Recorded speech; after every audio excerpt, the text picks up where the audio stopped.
So the next speaker on the program we welcome is Mr. Harry van Bommel. Thank you very much.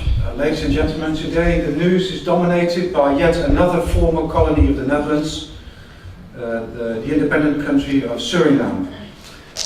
This only shows that the process of decolonization is a very difficult one, that it takes decades before things are settled. And this is not only the case with Suriname or the Dutch Antilles, it is also the case with Indonesia. I am not proud to say that the process of colonizing and decolonization of the Netherlands' former colonies is not going the right way. We see that with all our former colonies. And Indonesia, as the biggest of them all, has the bigger problems as well.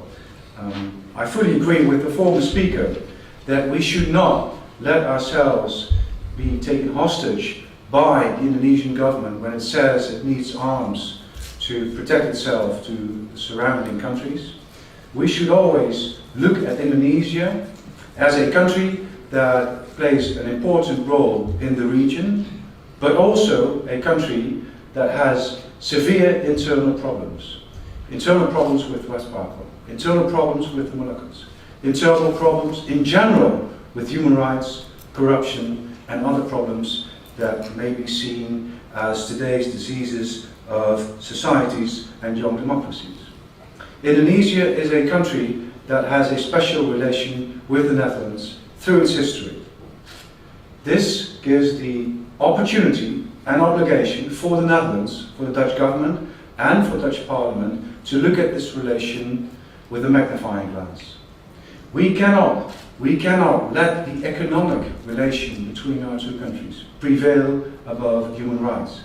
We cannot let the past influence our look on Indonesia and human rights in respect of West Papua and the Moluccas. And therefore I hope, with your support, and with the support of the majority in the Dutch Parliament, because the majority has said no to the delivery of tanks to Indonesia, that we will be able to keep this in mind, and that the Dutch government will not decide to sell superfluous tanks to Indonesia. Another issue that is always on the table when we talk about West Papua and about the Moluccans is raising the flag. Raising the flag of West Papua is not a crime.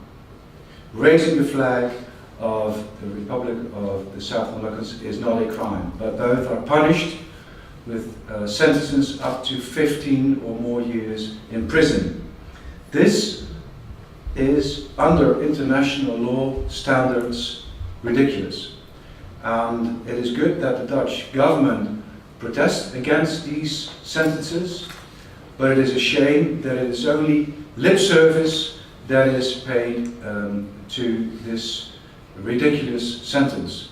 That at the same time the Dutch government is trying to reach agreements with Indonesia, both EU, Indonesia, but also bilaterally between the Netherlands and Indonesia, to deepen the economic relation between our two countries. I'm not against an agreement with Indonesia, but I do object to an agreement with Indonesia on an economic basis if the human rights issues are not addressed properly. And that is not the case, both when it comes to aspects related to West Papua and the Moluccas.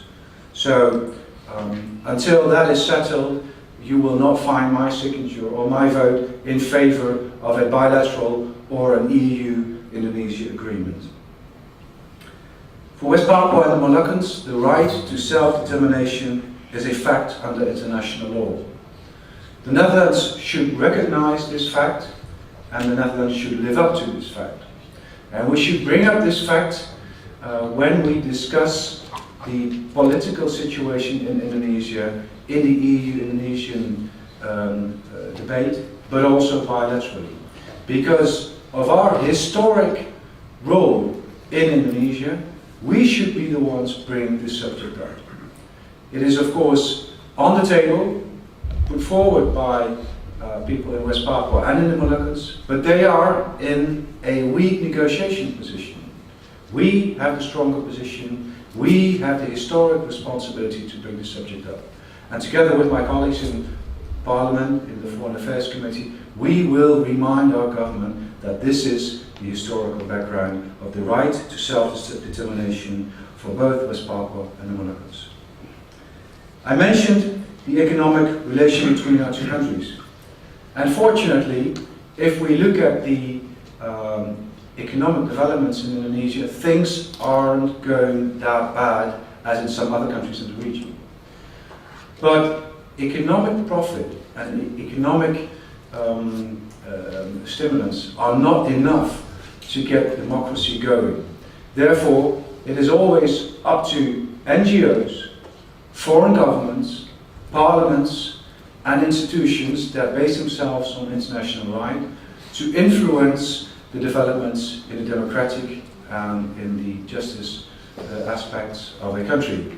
And therefore, I as a parliamentarian feel the obligation to support those organizations such as Peace Brigade International and others to help develop the rule of law and democracy in Indonesia, to the benefit of all people living in Indonesia, and especially to those peoples who feel that they are under the pressure of the Indonesian government, the Indonesian army, and the majority that closes its eyes for the historical aspects that are related to West Papua and the Moluccans.